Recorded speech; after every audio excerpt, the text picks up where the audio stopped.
Welcome to Everything But the Kitchen Dink, the podcast where we discuss all things pickleball with your hosts, Rob and Andy.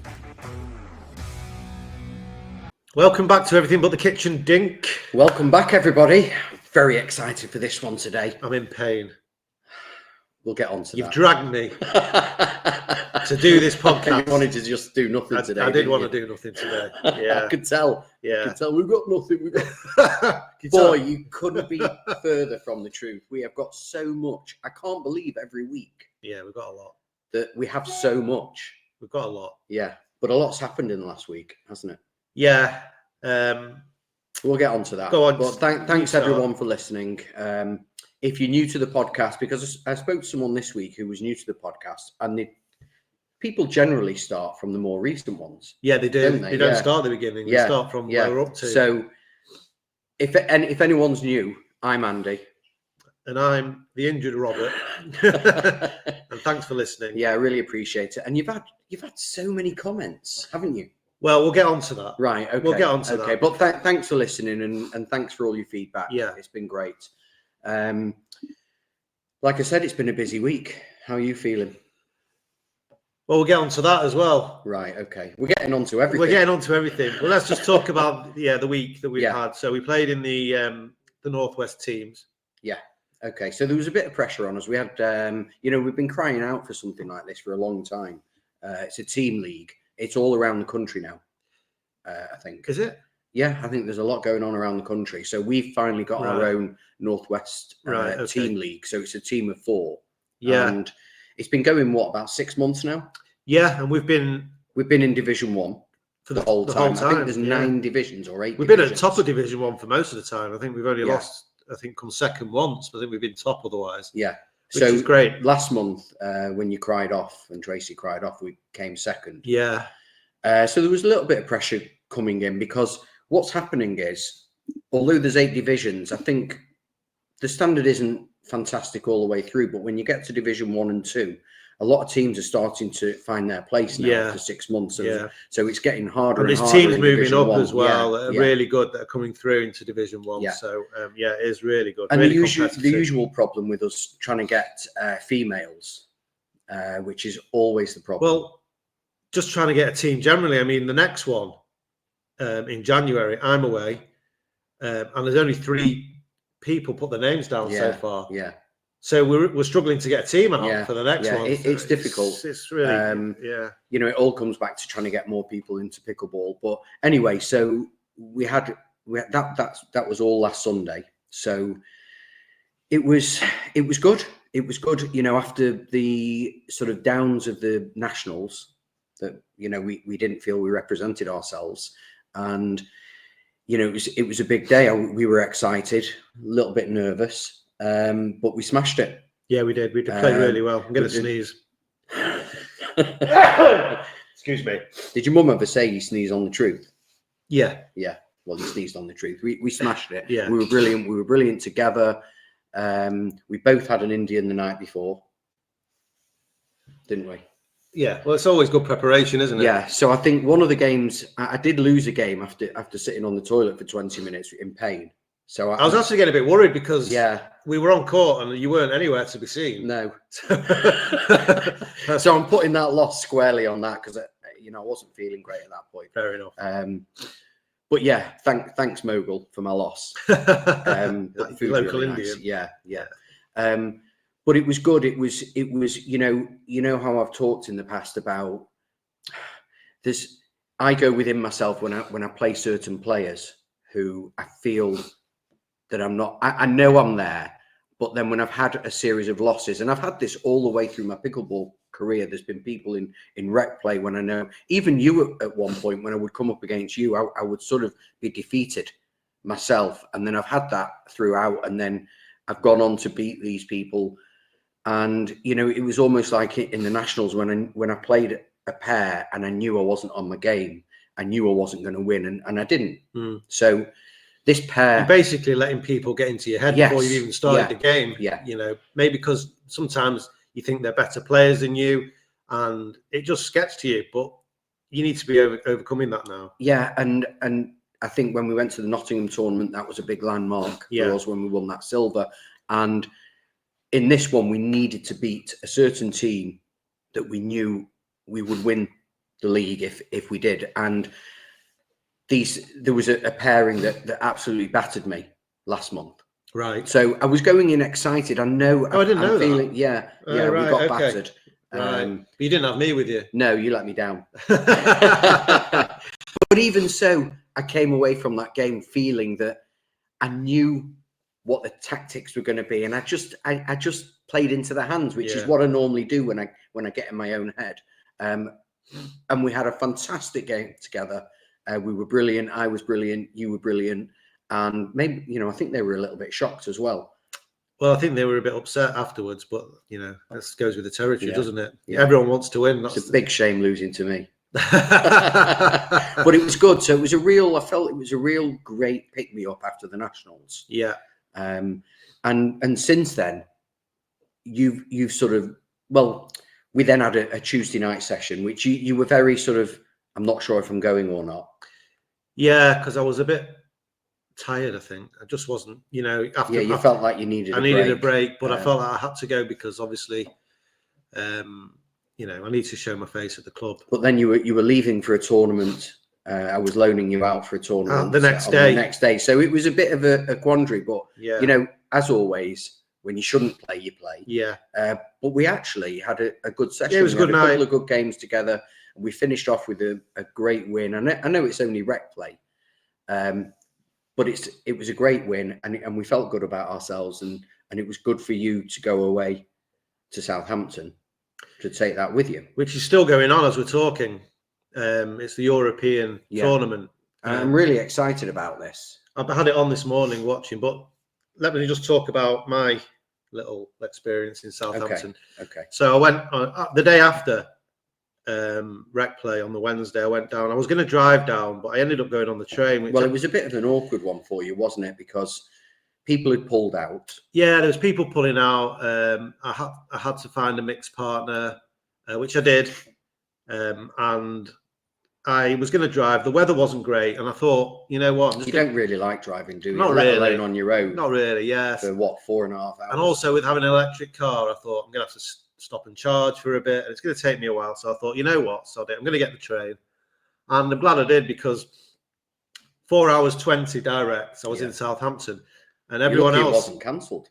Well, yeah, but everyone else that drove had loads of issues. Oh, really? Yeah, there was roads closed, and it took them 7 hours, some people, to get there.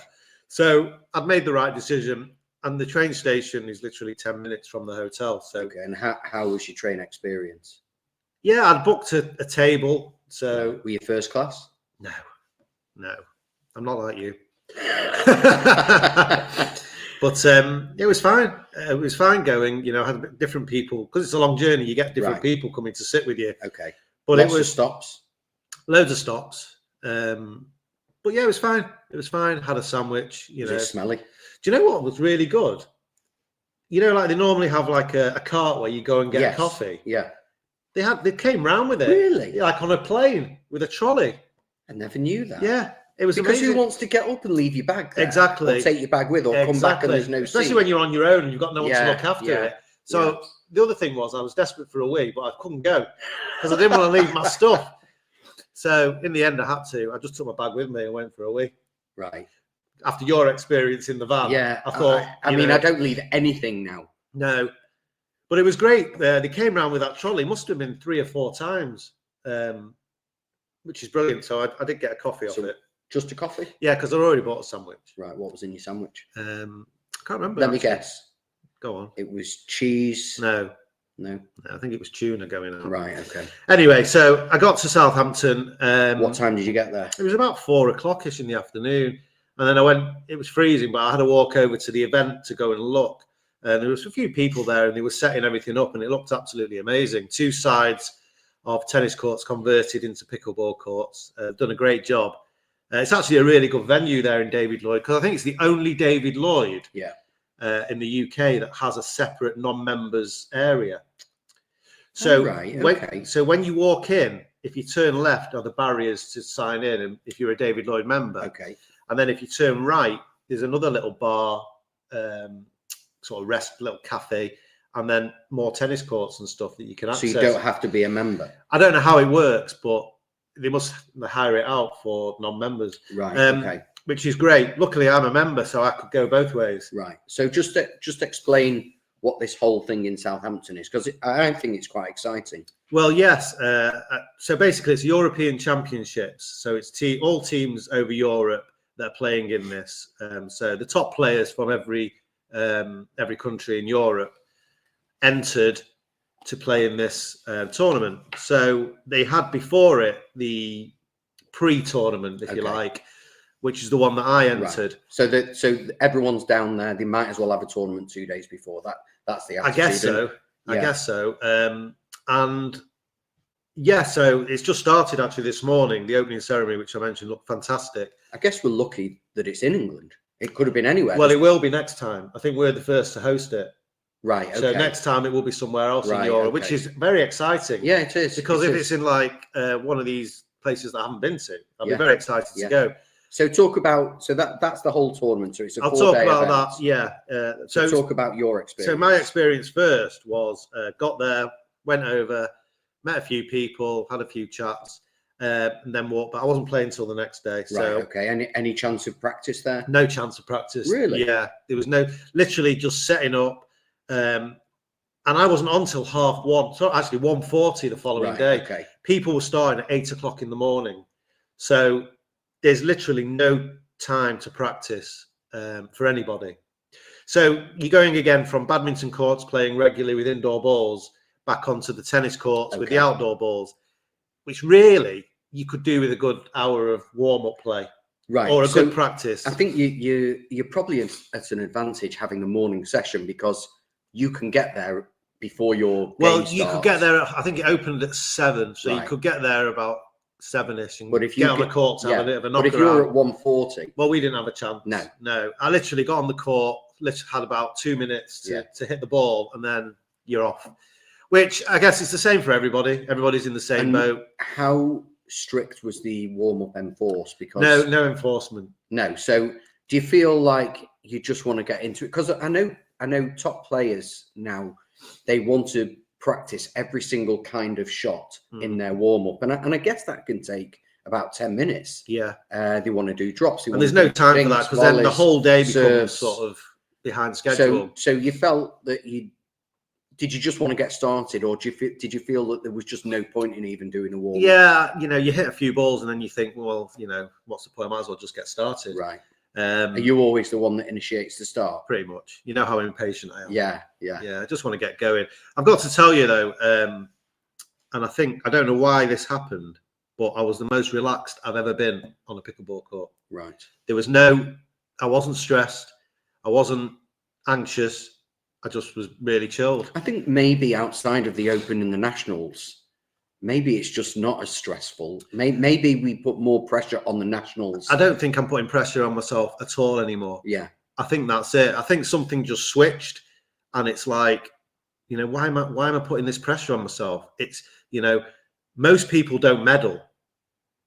And as we're moving forward, it's getting harder to medal. So you might as well just go and try and enjoy it and relax. So I think I've come to that point. I think something just switched. So you hit rock bottom. What do you mean? You got to the point where, like at the Nationals, you were pretty much done at one Well, stage. I think at the Nationals, I was so nervous and stressed, and I've overcome it. I think I've overcome it. Yeah. I think but I've got that mindset. It's all about that mindset. You needed to go through that to get to this point. And that's why it's always, when they say you learn more from your losses, it's very true. I also think that the more tournaments you do, which I think you mentioned, the better it is, because the more you do, you don't become as stressed because you just, you've been there before. Yeah. And I think because I've done a few now, I don't know.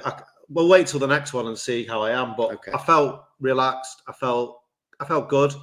And we went into the first game. I was playing at 4.5 plus, so it was pretty much 50 plus. Right. Okay. So there's no higher level to play at, and I think I actually entered the 4.0. And he pushed you up. Yeah, I think because Trevor, who I was playing with, his duper was quite high. So anyway, we played in this, and I know, you look at the sheet and you know the people you're going to play, and they're all top level players. Yeah, yeah. Well, they're the best in the country at 50 plus, aren't they? Well, yes. I mean, if we look at the teams, the Italian team we played are playing for their national team. The English team are playing for their national team. The Belgian team we played are playing for their national team. So every game really was top level. Now, I played the first game, and I'm walking back. Basically, the court, I was on court 8 for the first game, and it's right in the corner. If you can imagine, you've got two sides of tennis courts. And on the left-hand side, the far tennis court has got pickleball courts on, and I'm right in the corner. Okay. So we play that game, and I'm walking off. Hold on, let's talk about the game first. The game was okay. I mean, we started on the front foot. We were 3-4-1 up, and then they slowly crept back, and then they beat us 11-5 or 6 in the end. And what happened? I'll talk about that. Okay. Because I want to talk about gameplay in a bit, but I want to just talk about what happened to me. So, because there's other games going on around you, and you have to get back, you feel. Do they not have channels around? No. So there's barriers around the courts. So you either have to move a barrier, which like those low-level ones that stop the ball going. Yeah, the ones that divide the courts that have the sponsorships on. Yeah. Okay. So, you're rushing to get back because there's games going on, and you don't want to interrupt the games. So you don't.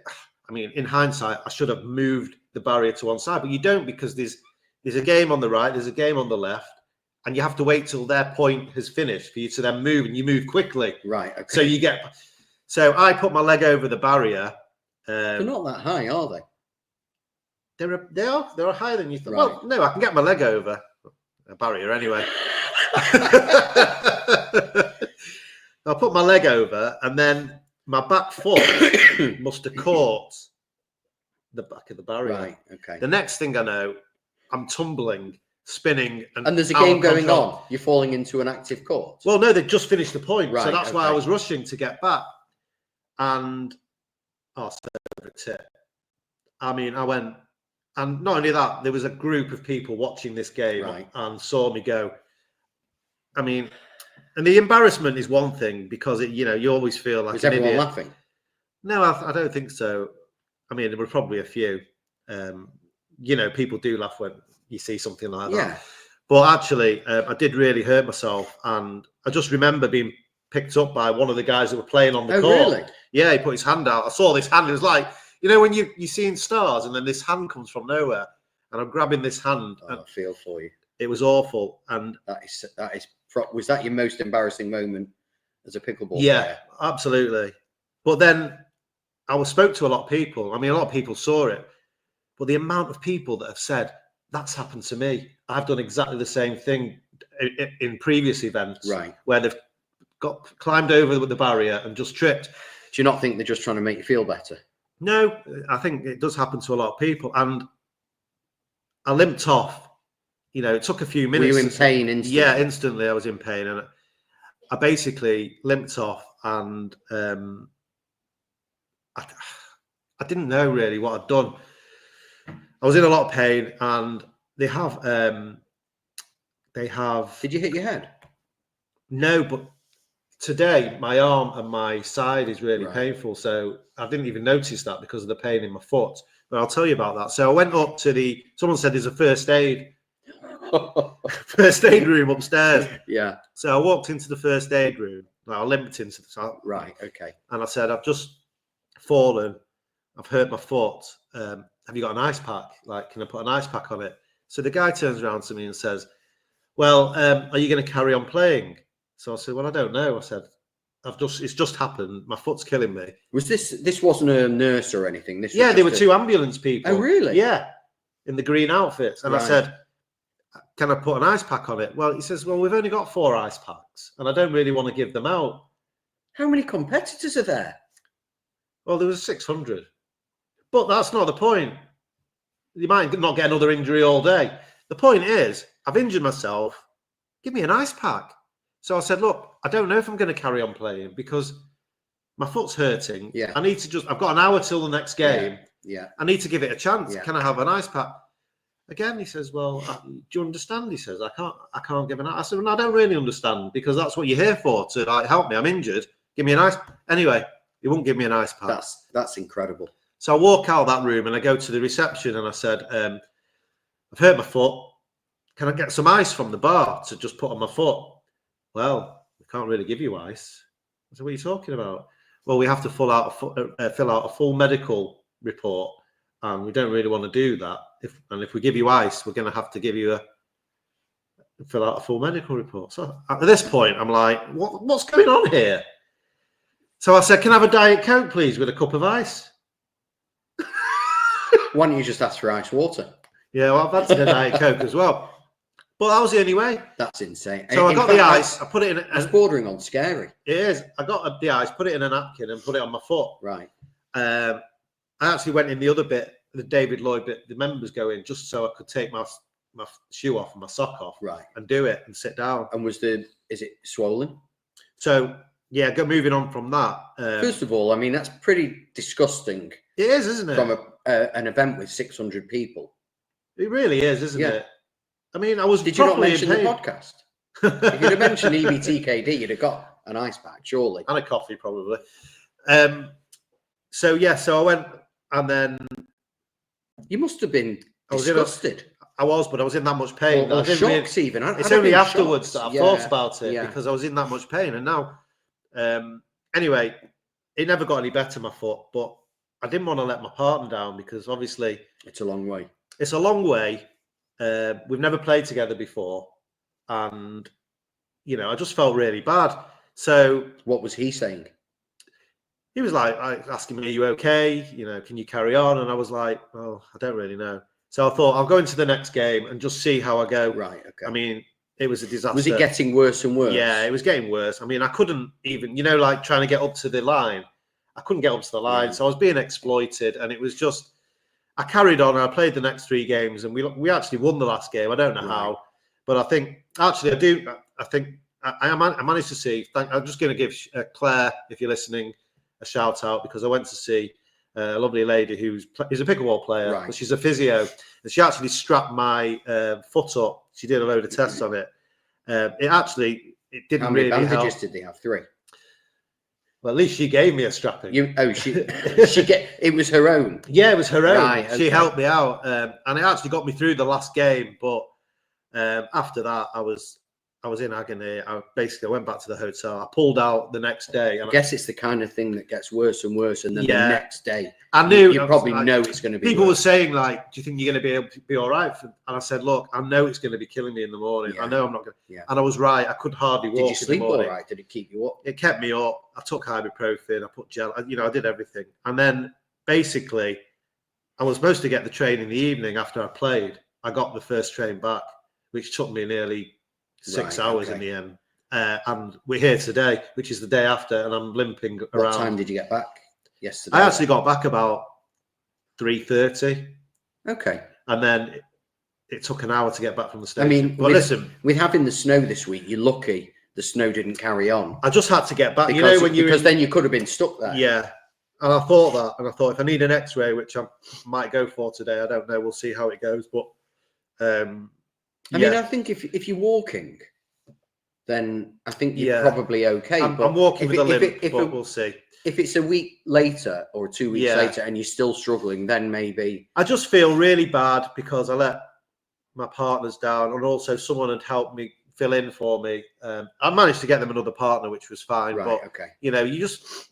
I feel frustrated because I wanted to play myself. Yeah. I mean, I traveled a long way, and it was. I feel really bad, but I also feel bad that I missed it because it would have been. Apart from the pain and everything, it would have been amazing. I mean, and likewise, if I'd have fallen, you'd have loved it. And I'm just sorry. And if anybody out there saw this, or if they saw it. If anybody, if any one of the organisers is listening to this, could you please contact David Lloyd in Southampton and see if there's any CCTV available? Because I think that would go viral as that clip that we've seen that clip this week. Yeah, where someone got kicked in the head. Yeah, it's all over the place. Obviously, it was a little bit, just a sidetrack. We were talking last week about the underbelly. Yeah. And we know that in America there's issues. Yeah. And this, I don't know if you've got to look up this clip. It's the end of a match, and they go and tap paddles, and when one of the guys taps the paddle, he bangs the paddle out of his hand. Now he goes to pick it up, though. Doesn't he goes to pick it up, and while the guy bending kicks down, him he kicks him in the head. face. The net goes, and the guy goes over. The guy was unconscious. Yeah, for 3 hours apparently. Yeah, yeah. So have a look, and it was awful. I don't like to see that falling over a barrier. You know. Yeah, it was awful. But yeah, listen, I know we laugh and a joke, and you're going to be okay. Yeah. So we can laugh about it, sort of, and I'd love to see the CCTV. That was the end. That was your experience of and I'm home. Tournament. I'm home and I'm watching it now, which is, the problem I had is that obviously it's near to Christmas. It's Friday and everything. And this tournament, it was probably 6 months ago, and I couldn't commit. So, but once you were down there, I was really regretting not going. But also, again, the fact that it was during the working week doesn't help. And I'm sure it would have been populated a lot, even more so, had it have been a Saturday and Sunday. But I guess they've got the bigger tournament, which we'll get onto now. But well, before we get onto that, I just want to say that first of all, the social side of this tournament was fantastic. Yeah. I mean, I know I was only there for one night. Or was it 2 nights? Two nights. Yeah. But both nights we went out with a load of people. Shout out to the Wales crew. They were fantastic. I learned a new game, a new card game, can't wait for that. which was brilliant. But also walking round, the amount of people that came up to me, and I wish you would have been there for that, because the amount of people that came up and said, we love your podcast. We've listened to the latest one. It's really good. It was just so nice. And so reassuring for me and for you, because, we want this to be relatable to players out there. Yeah. And they loved it. And they were saying, the things we mention happens to them as well. And we talk, this is where the podcast started. We talk from the heart. We're passionate about pickleball. We do talk from the heart. And it's, sometimes it is hard work doing it. There's a lot of research goes into it. And, we're very busy people, but we love pickleball. And it's nice to hear that people are as passionate as we are. Absolutely. And we like to share our journey because we like to relate to people. We're not pros yet. No. But it's nice, and we really, I can't thank people enough. Correct. It was nice that you were there, and people were, were coming up to you, and we appreciate it. I'd also like to just give Mark Johnson a little shout out. Because why did you call him the right name? I did call him the right. Yeah. We had a great chat actually, and we were talking about. I don't know if you listened to our podcast previously, but we had someone on from Pickleball Mindset, and he told me, no, Mark. Oh, sorry. Yeah. Mark told me that he that book has changed his life, and you've got to read it. And he keeps telling me that I need to. I mean, I only read a bit of it, but he said he goes back to that book daily and reads it. He says it's just incredible, and it's helped him on the court so much. So if you haven't read it like me, I mean, I have read some of it. You've got it. I've got it. I'm going to read it because it will help on court, and he said it's helped him so much. So, well, you're learning to read at the moment, so you've got a few more lessons left. So once that's over, you'll read it. Yeah, it is. Funny guy. You're a funny guy. So we just so I just wanted to give a shout. And it was nice that you had that when you went down there. I mean, I get that when I walk down the street in Manchester. People coming up to me. It was lovely. It was lovely. It was so nice. So let's get on to the main reason of why you were there, which is the 24-team tournament, which is happening today and tomorrow. Yeah, so it's on YouTube. I had a look this morning. It was about 10ish, and there was about 350 people watching, which, for 24 nations, it's a bit disappointing. It would have been nice, and in the future, I'd like to think that this kind of thing might make TV somewhere. You know, even if it's on Dave or but the viewers might pick up. It's early. Still going. It's early days. But yes, yeah. So I don't really know. Do you know anything about the format? I don't. I noticed they were playing mixed this morning. Right. So, Okay. but I don't know the rundown. Okay. I think you can get, if you go on the website, it tells you all the info on what the rundown is and who's playing who. And before we get on to that, I just want a little rant, just based on what you've said. Oh, don't be ranting. No, just a little bit. And again, I'm sure everybody will agree with me. But when you told me that some of the teams that are playing over the weekend for their countries, were playing in your tournament, your warm-up tournament, I understand that they want warm-up games, but I don't think it's really fair to the other competitors that the national team players are playing in the pre-warm-up tournament with players who are not at that level. I don't. Am I wrong? I don't know. I guess if you're entering that, I thought about this, but I guess if you're entering at the highest level, then those are the players you want to play. I know, but it's not really fair, is it? You know. This happens in a lot of things now, where people are playing in a lot of things that, it's debatable whether they should be, but it is what it is. Okay, fine. It was just a thought. Yeah, it's just a thought. That's fine. Okay, so basically it's 24 teams. Yes. From around your. Now I was amazed there's 24 teams. Yeah. Now I actually put into AI. I asked the question, who are the favourites to win? Right. Now it's amazing that AI even came up with an answer. What was the answer? So apparently the favourites are England, Germany, Spain, and France. Now France surprised me, Spain doesn't, and Germany surprised me because I've never met anybody German. Right. Okay. Well, I'll tell you something really funny. Right. I'm laughing already. There's a guy who plays at our club who played at 3.5. And he had a random partner who was German. Okay. And they got hammered. Really? And I just saw that guy this morning playing for the German national side. So that answers your question. So it shows what AI knows. Yeah. Now, if I was going to bet on a team, obviously I'd have England there. But as a dark horse, the Italian side. So you played against. I played against these guys. And I know that they beat our England team in the final as well of the pre-tournament. Okay, and how did you get on against them? They murdered us. How much? They murdered us. Well, don't forget, at that point, I was limping around. I didn't even... Yeah, of course. Yeah, of course. Yeah. But they did murder us. Was it a certain jarred vegetable? Move on. Okay, so then strong contenders. Sorry, it then went on to say dark horses would be Denmark, Switzerland, and Netherlands. Now we know Netherlands are strong. There's a guy that plays for the Netherlands that looks just like me. Really? Yeah. Saw him this morning. I thought, wow, that's me. Hope he doesn't fall over. He's my doppelganger. And then it's interesting because it then said emerging programs are Latvia, Bulgaria, and Estonia. Which is, I think it's fantastic. I would never have known that all of these teams were in the competition. However, here's a little quiz for you. Go on. I am listening. I'm just looking for something that was quite funny. Here's a quiz for you.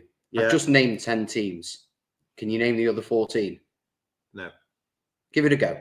I didn't hear the ones you mentioned. Okay. Go on. England, Germany, Spain, France. Yeah. Denmark, Netherlands, Switzerland, Latvia, Bulgaria, and Estonia. I can't. My brain doesn't work like that. Give it a guess. Give it a stab. There's some obvious ones. Croatia. Surprisingly, there's no Croatia. Okay. Weirdly enough.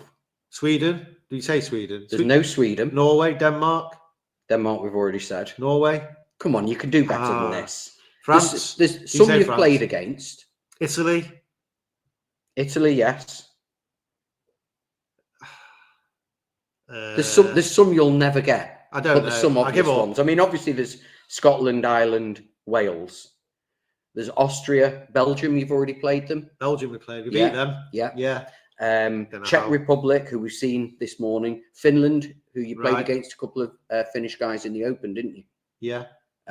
We did. And then you've got the likes of Luxembourg, Portugal, Serbia, and Turkey. Wow. It's unbelievable. It's crazy. If you think 12 months down the line, how are all these countries going to fare? It's amazing, and it's amazing for the growth of pickleball. It is, and it'd be in interesting Europe. to see who comes out on top. I'm very curious. Now, just look at this guy. Do you think he looks like me?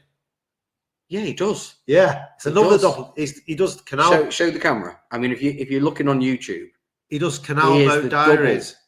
Someone sent me this from Pickleball, David Lloyd. Canal Boat Diaries. Yeah, it's another doppelganger. I must look like a lot of people. I don't think you should be going on any boats at the moment, the way you're falling. You're right. Yeah. So, listen, let's see how it plays out. I'm really looking forward to watching it over the weekend. Yeah. Me too. But let's see what happens. I want to move on to the type of play. Now, okay. People ask me all the time, and I've done quite a lot of coaching recently, and I've actually, when I've been coaching now, I'm not coaching just the third shot drop, because I think the third shot drop is dying off. There's a lot of talk of it at the moment, and we've had a lot of discussion ourselves. Now, it's not dying off, and I think you need both, but the drive is becoming the more popular choice for players. And this weekend, when I played, in the only 4 games that I played, there was only one match I can think of that we actually did any dinking. Okay. Everything else. And which match was that? Was that because the reason I ask is because the ones that hammered you, did they hammer you with power? Yeah, it was the Belgian. So it was the match we won. Okay. It was actually the match we won because it was the game that I played. Did you bring it to dinking, or were they just not aggressive like the others? They weren't as aggressive. Now, most of the players now at the top level are tennis players. Yeah. And they drive the ball so hard, so fast with top spin. Well, they have the skill of being able to put maximum power without it flying out the back. Correct. It drops and it dives and it dips. So most of the games I played was just bang, bang, bang. Right. And people were asking me, like, when you move up to the higher level, is it more of a dinking game? And the answer to that is no, it's not. It's bang, bang, bang. It is at mixed. Well, that's different, I guess. But even at mixed, there's a lot of power in the game, aimed at the ladies as well. I just think that the game has evolved since when I first started. I've mentioned this before, and there is a lot of driving now in the game with a lot of power, and you need to be able to deal with that power. I think that is the key, because when we've talked about it, we've had games where we've said, let's just drive everything. And we've had games where, I've had games where I drive it, and if you're a tennis player, you've got those angled shots and you're at the back and you drive it, they're just dinking it angled for a winner, aren't they? Now, then I would drop it, and sometimes it's a really nice drop, and then they just kill it because it bounces high. So it's a really difficult conundrum if you're not a tennis player. And if people are asking you, do I drive or do I drop? I don't know the answer, and I don't even know if there is an answer. Well, the answer is you need to be able to do both and adapt to the situation. That's the answer. So, we've got to learn how to drive better. Well, I also think we have to learn how to defend better, because I noticed we played a game, I know it was only rec play, and we played against one of the guys, top player, was driving everything. And you made a good point. They had a power paddle, and sometimes we know it ourselves. When we've used a power paddle, we think we want to drive everything because we want to use that power. Now, we had no difficulty against that power paddle, did we? No, because we defended really well. Yeah. And I think that's also the key, that I don't think we're ever going to evolve where we will not drop anymore. We will always try and mix it up, and we will always try drives. And I think that's the key here. I think you can break it down in certain levels where the professionals, if you're at the top level in whatever country you're in, yes, there's going to be more drives. But I think at the 4s and below, there is still dinking. And I do feel that the ones that drive everything, I don't think they will ever get to the top of the game. It's very successful. And I've been beaten by drives at the 4.0 level. I disagree. But I think that, I was told when I was in America that there aren't as many drives because people have such fast hands at that level that they can put them away if they're driving everything. Well, I've just played at the top level, and let me tell you, the drives were really good. Yeah. You know, and they are just driving. Did you find that? No, I'm not saying that they can't dink as well. Yes. But there was no, and maybe they was driving because they knew they could get a result from it, and maybe in another game they would third shot drop it. That's very true. I suppose when you start off, you see how somebody handles the drive. Yeah. So that might be a good tactic. With me not being able to get up to the kitchen line with my foot, you know, a drive's a good option because, you know, I can't get there to defend it. So, you know, but I just noticed that there was a lot more drives than there was third shot drops. Okay, and in your first game, you called me after your first game and you said they just smashed you off the court. Yeah, it was drives. Was it sort of? Was it the fact that the drives were so fast and that they were coming off the angle of your paddle? I also think it was. Or were they just trying to defend and they were flying out the back? No, I think it was more of first game. You know, no warm up again. Yeah. So you don't know how the ball moves. You know, you're getting used to it, and it just, you know, it all happens very fast. Yeah, it does. You know what it's like in that first game, and it's just, you know. So I just think it just one of those where it just didn't. It just all happened very fast. I mean, it is, and I think it could have gone either way. But their serves, I also noticed that the serves were really good and very deep and powerful as well. So that's another thing. It is really, it's a really interesting topic, and I don't think there's a definitive answer because there's so many variable factors. No. Of your background in racket sports or lack of, and the level you're playing at, and the opponents. And I don't think it's just a case of all top players are driving everything. I think the best ones are the ones who know when to drive, correct, and when to not. Because if a top tier player comes up against a good level top tier player, they will know how to handle those drives, and maybe there'll be less. And maybe if there's a bit of a disparity between levels, then yes, they will bang you off the court. But even in dinking rallies, you know, when you watch the pros doing dinking rallies, they can go on for like 10, 15 shots. When we have a dinking rally, even at the top level, it's 3 or 4 dinks before it's attacked again. And it is a different game here than it is in America. And you know, when we talk about the American game, we're only talking about the pro level. You know, we're not talking about any other level. Yeah, we are. And when we played there was plenty of dinking. So it's a hard one to answer. And whether you're from a tennis background or not, yes, I'd say drive more if you see that the player is struggling with it. Yeah, absolutely. Yeah. And if not, you know, use it as an option. It was just an observation by me, and I just wondered, like, what the other divisions are doing. The 4-0s, the 3-5s. Is there more dinking in that?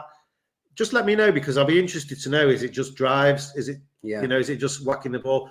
You know, I'd like to know what these levels are, how they're playing pickleball, and if it's the same all the way through. So just drop us a message on that. I mean, we've seen matches at the lower level and they smack everything, but that's because maybe they don't really know how to play pickleball. When I first started, every third shot was a third shot drop. Yeah. 2.5 years ago. And the game's changed now. So it's just interesting. Yeah, it is. It is. I mean, that's going to be an ongoing And everybody story. has to adapt to the way the game's being played. So, yeah. Anyway, that's what's in the news. Okay, so big news this week. Yeah.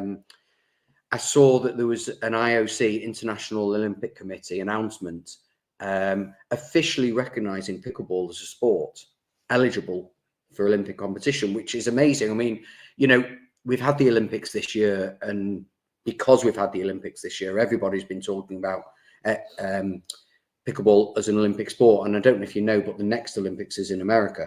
Right. So obviously that's going to bring that conversation to the forefront as well. Yeah. However, I think at this stage it's too late for them to go in.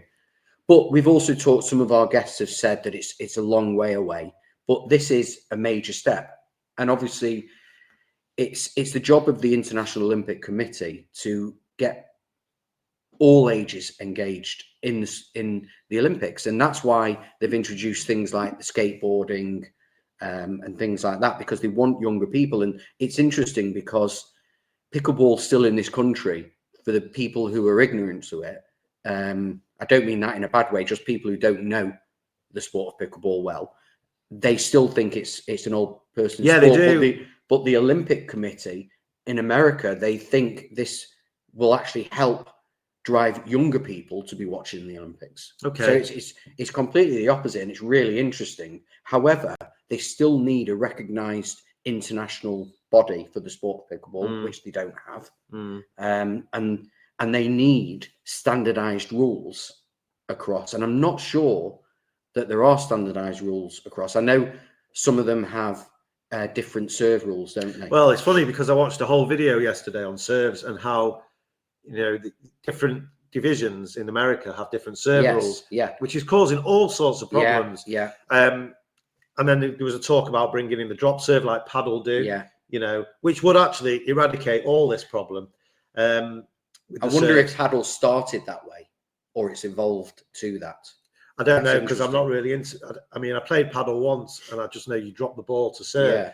So I don't see why we couldn't do it. But they're saying that it doesn't look athletic, and they don't like the way it looks, the drop serve. But to me, that's not really the reason to outlaw it. To me, it solves all the problems with serving. Because there is regularly I play. Even this week I play, and I'm looking and I'm thinking, well, that's not a legal serve. Yeah, but no one pulls it up. No one pulls it up. And even in a tournament, the referee would say, just watch your serve, and then you do it again. And so I'm thinking of, doing an illegal serve. I'm thinking of an overarm serve. An overhead serve. And just say what you're talking about. It's not. That's all you have to do. Like when you're in the kitchen, no, I wasn't. And then you just carry on. Anyway, that is great news. We'll see how that develops. But I still think we're a long, long way off. Yeah. But, it's baby steps. And we'll see, it could lead to so much. It could.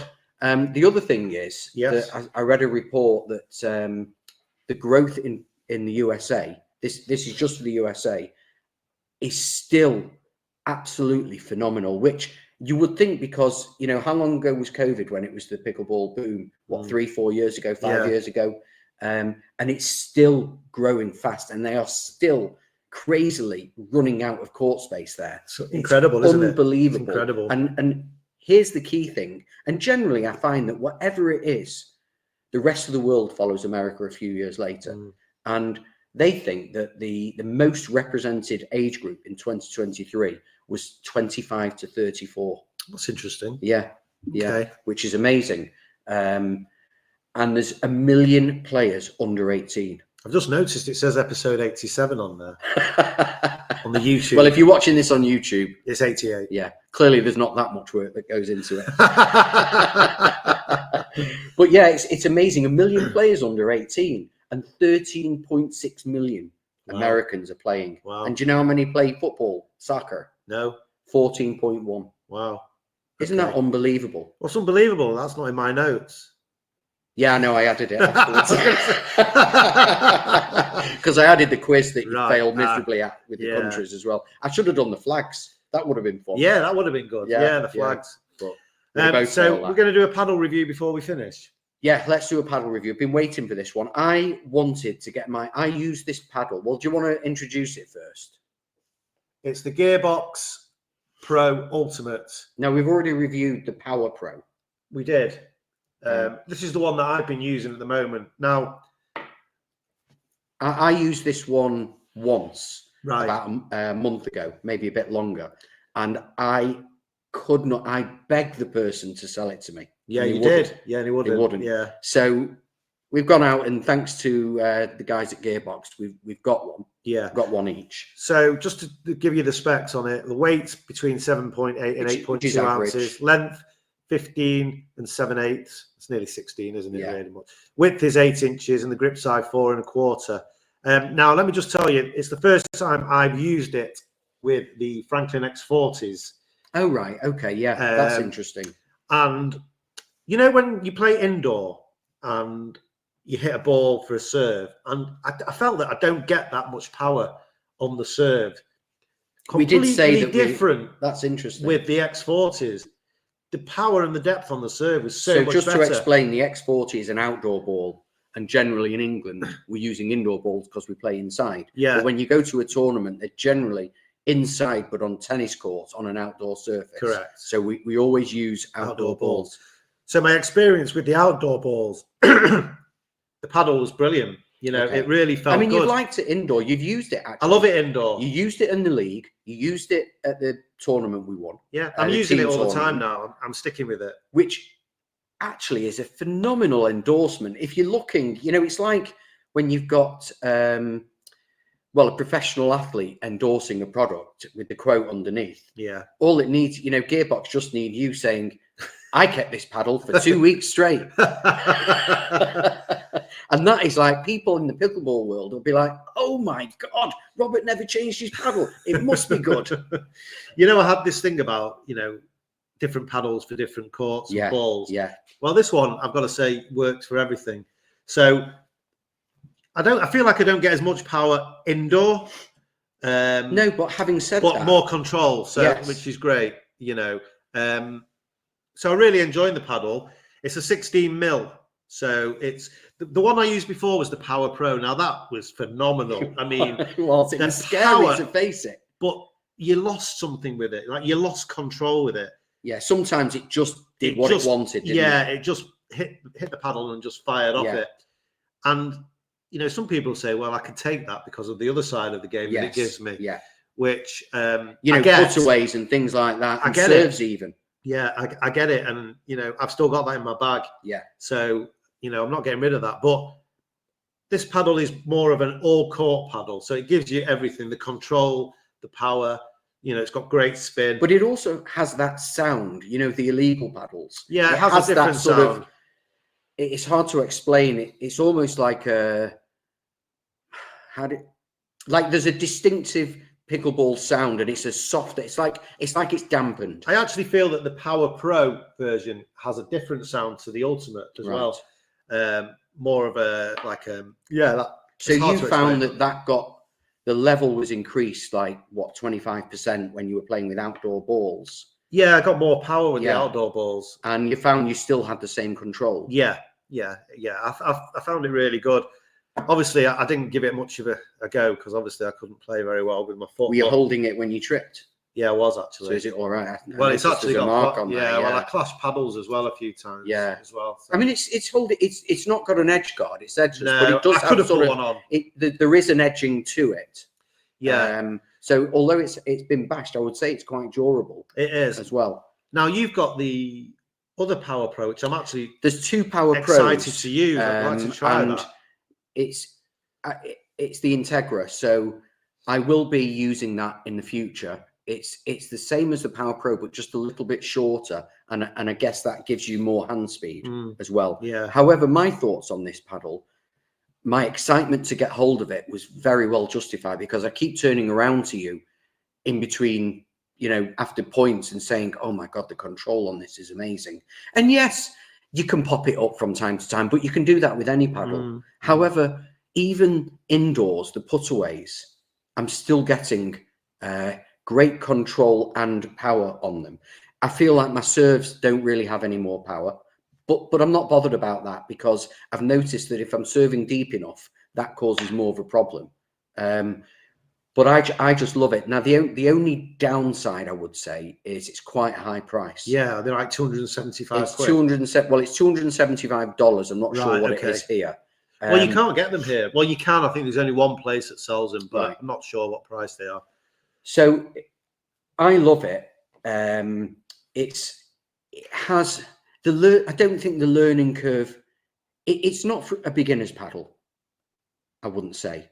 But if you're intermediate and you're looking for a paddle and you're not bothered about the price, then I would say this is a really good, great control paddle. We don't generate speed, but if you're already generating, we don't generate that much power ourselves. So, if you do generate natural power, then this is going to be very useful on the power side as well. Yeah, I mean, as I said, it's a good all-round paddle, I think, and it's got quite a big sweet spot as well. So, where I found with the Power Pro version, the sweet spot was quite small. So if you hit the paddle sort of at the ends or not perfectly in the middle, the ball died quite a bit.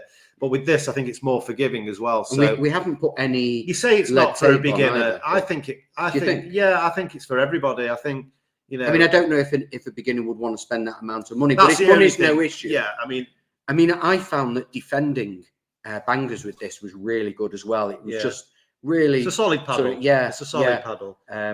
You get great pop off it. Yeah, and I think that's really good. I love pop, especially with ice. I sounded really professional then. You get great pop on whatever pop is, but you get great whatever that is off it. But, I mean, you know, I would give this, I'd definitely give this a 9 out of 10. I love it. You give everything a 9 out of 10. Well, normally I give, if it's food reviews. Yeah. I've actually got a TikTok channel with food reviews. But I only do it on holiday because I give everything 10 out of 10. Exactly. I've got very low food standards. If you see me, it's obvious. I would give it an 8.5 out of 10. I think. Oh yeah, hard. Yeah, well, I think, you know, there are other paddles probably that do a similar thing for a cheaper price. So that's the only reason. Yeah. So yeah, but it is a good paddle if you're looking for a good paddle. Yeah, if you can get a chance to test it. I mean, I tested it first and I loved it instantly. I do like it. The only thing I find with it, the only problem is, I think sometimes at the net for hand battles, it's a bit slow. I don't know what the twist weight is or the, but I think that's the only thing. But apart from that, really good all-round paddle. So check it out. Yeah. Okay. And speaking of paddles, if you're just looking, if you're in the market for any paddle, don't forget we're sponsored by the UK Pickleball Shop. So go to their website. You can use the code EBTKD.podcast. Oh no, that's the other one. That's for our Instagram, isn't it? eBay, not eBay. eBay TKD. Still struggling. Yeah. My foot. It's funny because you can say it at the beginning of the podcast, and when you get to the end, you've just gone. It's EBTKD.podcast. Send us some messages. But hold on, use that code. Yeah, use the EBTKD. EBTKD. Put it in on UK Pickleball Shop. You'll get a discount, and you'll get 10% discount. So check out my little website as well. Yeah, and just prelovepickleball.co.uk. Just another appeal. If anybody can get hold of footage of Robert's fall, get on it. Don't bother. Get on it. Don't bother. Rate us, review us, tell all your friends. And thanks for listening. Thanks for listening. Have a great week.